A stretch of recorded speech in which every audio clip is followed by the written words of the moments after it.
Nah, kalau kita pergi ke Palu, itu nama Syed Idrus Salim Al-Jufri ini sangat dikenal orang dengan al-khairatnya. Dan hari ini kita hadirkan Habib Idrus Salim Al-Jufri yang juga ketua dari HDMI, Himpunan Dai Muda Indonesia. Untuk itu kepada Habib Idrus, kami persilakan.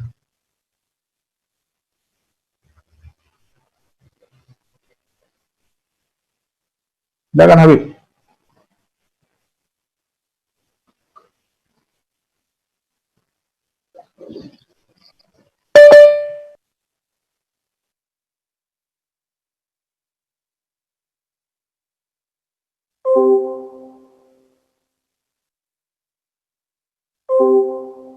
Assalamualaikum warahmatullahi wabarakatuh. Assalamualaikum. Halo, terdengar suara saya? Terdengar Habib. Ya, masuk. Aman. Baik, assalamualaikum warahmatullahi wabarakatuh. Alhamdulillah wassalatu wassalamu ala Rasulillah wa ala alihi wa sahbihi wa ala asyhadu an la ilaha illallah wa asyhadu anna Muhammadan abduhu wa rasuluhu dan nabiyya wa la rasula ba'dah, yang sama-sama kita hormati dan kita cintai Ustaz Dr. Muhammad Hidayat Nur Wahid, MA, hafizahullah taala, kemudian Kiai Haji Dr. Khalil Nafis, MA, kemudian Dr. Dahnil Anzar Simanjuntak, kemudian Dr. Irfan Syauqi Bek, dan yang terakhir adalah moderator yang kita cintai bersama, Dr. Muhammad Iqbal. Semuanya dokter, masya Allah. Mudah-mudahan Allah sehatkan badannya, istiqomahkan dalam jalan dakwahnya, amin ya rabbal alamin.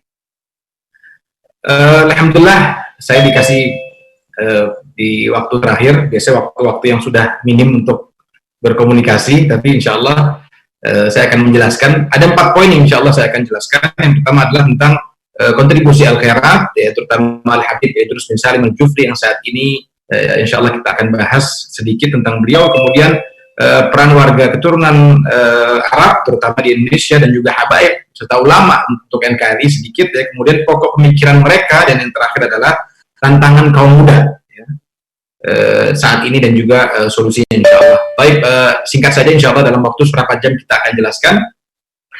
Baik, teman-teman sekalian dirahmati oleh Allah, Syed Idrus Salim Al-Jufri pernah membuat syair, sepotong syair beliau yang saya tunjukkan sekarang. Kullu ummatin laha ramzu izzin wa ramzu izzun al-hamra'u wal bayda. Tiap bangsa memiliki lambang kemuliaannya, dan merah putih adalah lambang keluhuran kita. Lambang merah putih dibanggakan oleh Habib Idrus bin Salim Al-Jufri dari semenjak beliau mendengar bahwasannya Indonesia telah merdeka. Maka alhamdulillah kita bisa mendengar syair dari beliau langsung. Ya, beliau biasa dipanggil dengan guru tua dan menghibahkan perjalanan kehidupannya untuk kepentingan masa depan.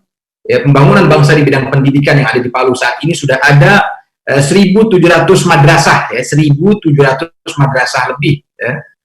Walaupun belum begitu terdengar suaranya sampai ke seperti Muhammadiyah ataupun NU, akan tapi yang beliau tinggi sekali di timur Indonesia. Ya, beliau pernah bertemu dengan Kiai Haji Hashim Asy'ari, yang kemudian beliau menceritakan tentang mimpinya, bahwasannya pernah bermimpi tahun 1936 kalau saya tidak salah, itu beliau menyatakan kepada Kiai Haji Hashim Asy'ari, ya, Hadratus Syekh, bahwasannya aku bermimpi bahwasannya Rasulullah berpesan, ya, untuk agar bendera pusaka nanti warnanya merah dan putih. Maka hal tersebut disampaikan Kiai Haji Hashim Asy'ari pada Kiai Haji Hashim Asy'ari. Ya, beliau sangat dekat sekali, bahkan guru tua ini termasuk adik kelasnya Kiai Haji Hashim Asy'ari, masya Allah. Kemudian beliau sempat pindah juga ke Solo dan menjadi kepala Madrasah Rabitah Alawiyah. Sekarang telah berubah menjadi Yayasan Pendidikan Islam di Ponorogo, Surakarta. Kalau pernah mendengar di Ponorogo, ya, banyak kemudian keluaran atau alumni di Ponorogo yang kemudian menjadi pemimpin di negeri ini, masya Allah. Mudah-mudahan kita pun bisa mengetahuinya ya, mendapatkan dukungan daripada ulama dan juga habaib ketika akan hijrah ke Palu ya, Sulteng, untuk berdakwah, mendirikan sekolah di sana. Ya, pembangunan sekolah mendapatkan restu juga dari raja ya, Palu dan juga pemerintah Hindia Belanda. Maka tanggal 30 Juni atau 14 Muharram dibuka secara resmi Madrasah Al-Khairat. Maka hadirin yang dirahmati oleh Allah, ya, saya akan membahas sedikit tentang ya warna yang kemudian banyak dibicarakan ya. Kenapa kok bisa ada dua warna tadi ya? Sebenarnya warna ini telah lama diperkenalkan oleh ulama, dua warna, maksudnya merah dan putih ya. Dalam tradisi Nusantara saya bisa menghimpun kurang lebih ada 3 tradisi yang menurut sejawarawan ya, Profesor Ahmad Mansur Surya Negara ya, bahwasanya menguatkan ya, seolah-olah kesan kedua warna tersebut ada dalam benak cita dan perjuangan bangsa Indonesia. Yang pertama, setiap awal pembicaraan atau pengantar buku sering diucapkan atau dituliskan istilah sekapur sirih atau dan 11 pinang ya. Kita ketahui bahwa kapur sirih, kapur dengan sirih akan melahirkan warna merah ya, sedangkan buah pinang kalau diiris atau dibelah akan terlihat di dalamnya berwarna putih ya. Yang kemudian kedua ya, budaya menyambut kelahiran dan pemberian anak, pemberian nama bayi ya, serta tahun baru Islam senantiasa kemudian dirayakan dengan menyajikan bubur merah putih, masya Allah ya. Kemudian yang ketiga, saat membangun rumah di susunan atas dikibarkan dan juga putih ya. Begitupun setiap hari Jumat didapati mimbar Jumat di Masjid Agung atau Masjid Raya dihiasi dengan bendera warna merah dan putih. Maka ini pun sudah ada ya, masya Allah.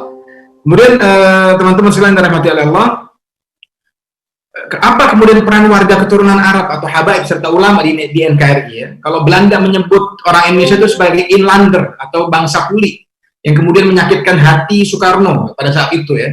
Ketika dibilang bangsa kuli, Soekarno nggak terima. Nah, kemudian bangsa Arab ya menghargai mereka dengan akhwal atau saudara dari pihak ibu, karena mereka datang ke Indonesia tanpa istri dan menikah dengan orang setempat yang kemudian menjadi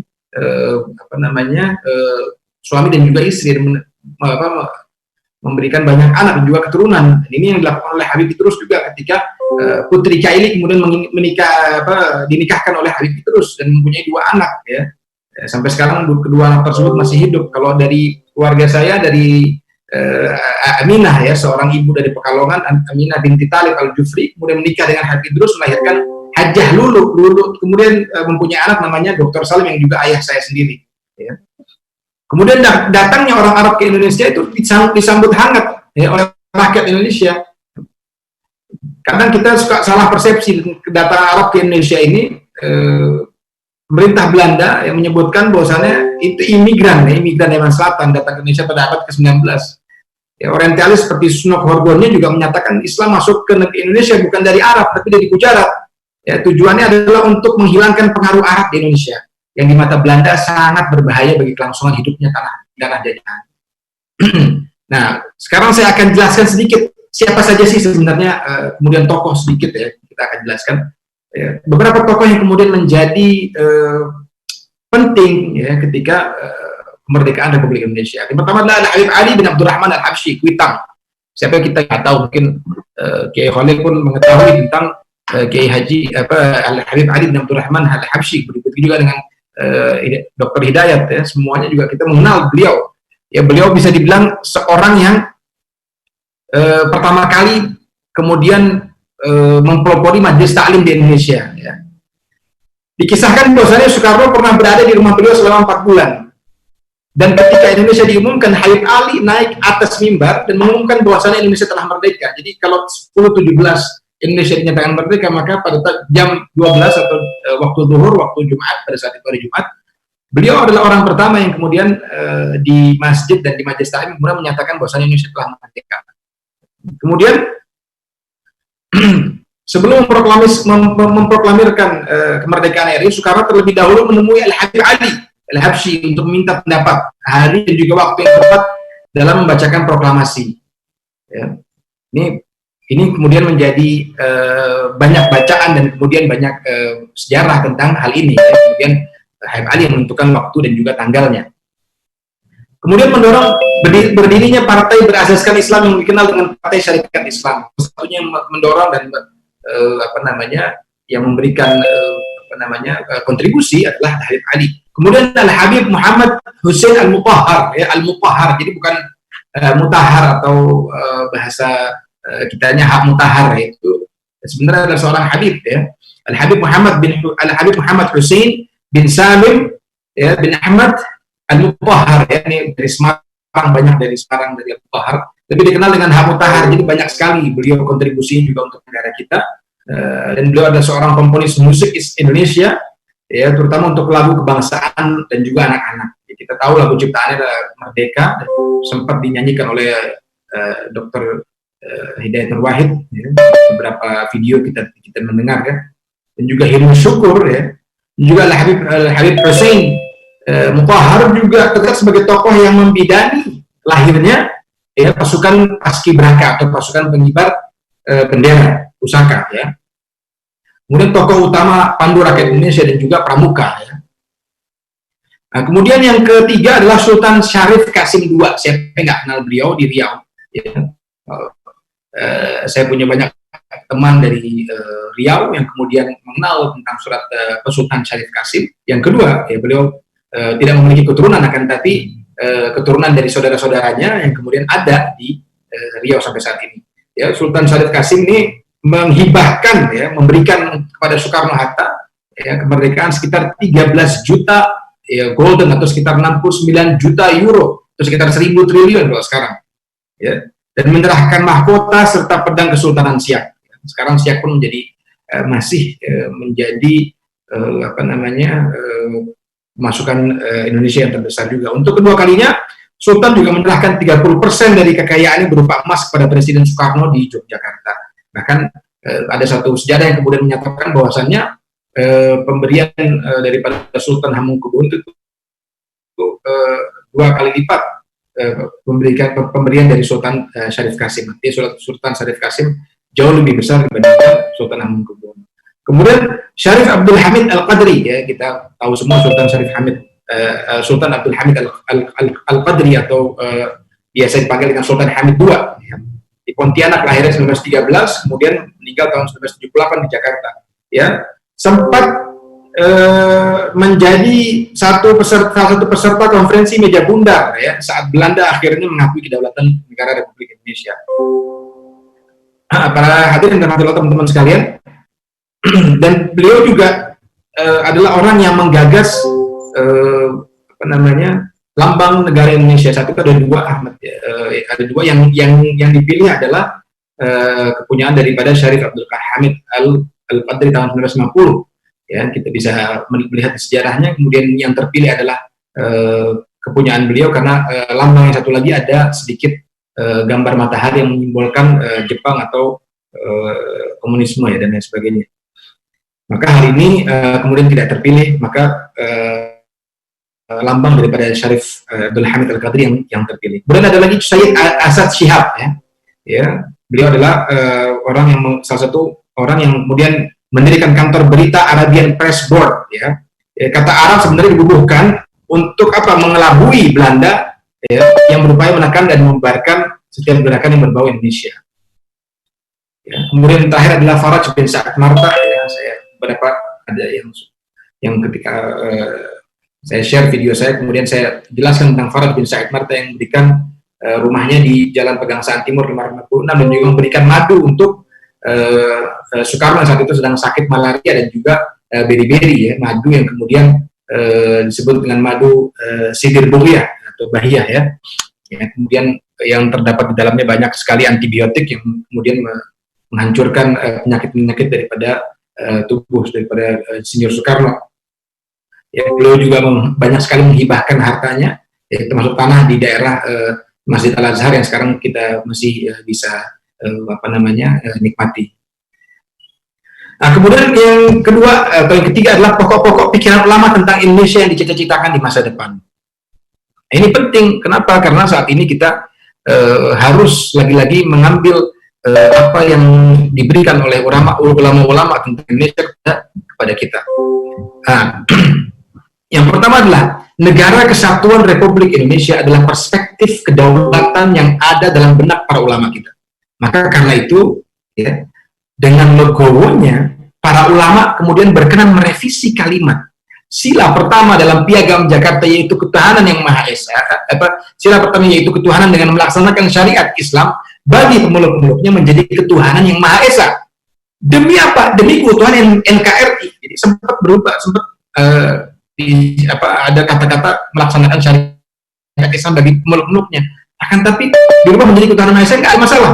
Demi keutuhan NKRI, dan karena itulah Muhammad Nasir, ya, selaku pimpinan Masyumi saat itu menyatakan mosi integral untuk kembali menyatukan kedaulatan dalam bentuk NKRI. Dengan demikian tugas para pemuda Muslim adalah menjaga NKRI agar tetap utuh dan tak kembali dipecah menjadi negara-negara bagian, bahkan negara-negara independen ataupun kerajaan ataupun kesultanan kembali.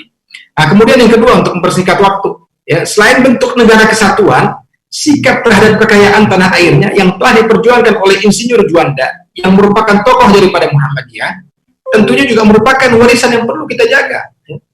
Kita perlu ingat selaku deklarasi, ya, Juanda 1957 yang menjadi awal perjuangan Indonesia di PBB untuk menyatukan laut dan daratan dalam satu kepulauan Indonesia yang utuh, ya, hingga berhasil dan tahun itu yang berhasil tahun 1982 dengan diakuinya kesatuan, ya, lautan dan daratan kepulauan Indonesia oleh PBB dalam hukum laut internasional. Ya, dapat kita bayangkan perjuangan 25 tahun itu sudah semestinya kita pertahankan bersama. Kemudian yang ketiga, kembali kepada perubahan sila pertama dalam Pancasila, dapat kita pahami bahwa pokok, ya, pikiran para ulama adalah perjuangan akidah yang pokok, ya, lebih diutamakan daripada perjuangan syariat yang cenderung memiliki cabang-cabang yang fleksibel dan murah, bahasa Arabnya, ya.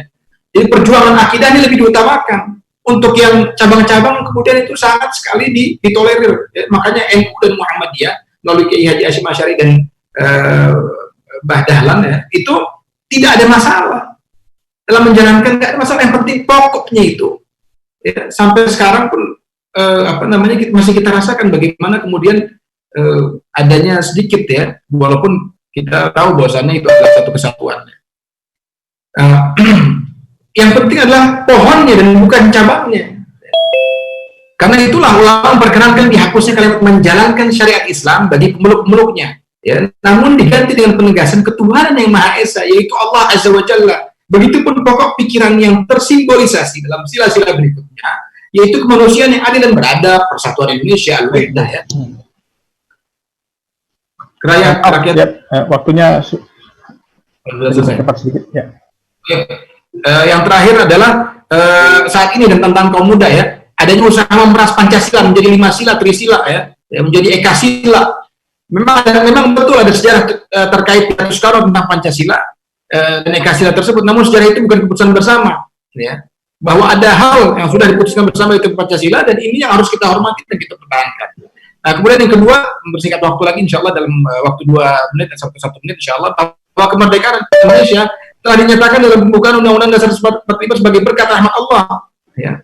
Dan karenanya keyakinan beragama adalah nilai utama dalam kehidupan berbangsa ini, sehingga kita perlu menjaganya dari usaha-usaha yang hendak meminggirkan peran agama, bahkan sampai pada anggapan agama itu sebagai candu. Saya juga khawatir bahwasanya ada yang pihak-pihak yang tidak menyukai agama, ya, sebagaimana sejarah komunisme di negeri ini, ya, yang dengannya kadang, ya, adanya provokasi dan lain sebagainya.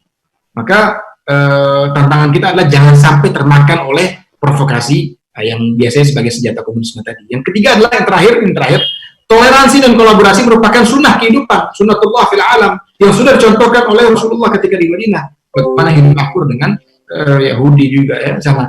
Para ulama kita juga membangun negeri ini dengan toleransi dan kolaborasi, ya, lintas agama, dengan keyakinan bahwasanya lakum dinukum waliyadin, bagimu agamamu dan bagiku agama. Jadi jangan dianggap hal ini sebagai perpecahan, ya. Hari ini seolah-olah agama menjadi sumber perpecahan, ya. Ini adalah ini adalah usaha pihak-pihak yang justru tidak menyukai agama. Maka insya Allah pemuda Islam, ya, harus bisa meyakinkan kepada semua pemeluk agama bahwasanya semakin kuat taat beragama kita tak akan meretakkan hubungan, justru sebaliknya akan dapat saling memahami antar agama. Assalamualaikum warahmatullahi wabarakatuh.